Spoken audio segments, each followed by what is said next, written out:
Combo இது ஆட்டுக்குள்ள போயிட்டு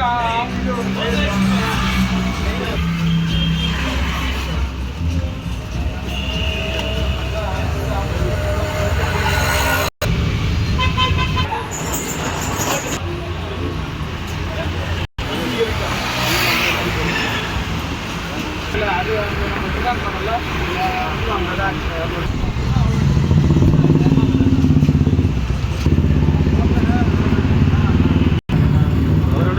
வேளாண்ட வாங்க.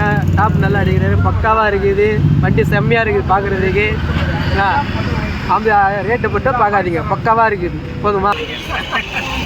ரேட்டு கம்மியாக இருக்குது, பக்காவாக இருக்குது. ரேட்டுக்கு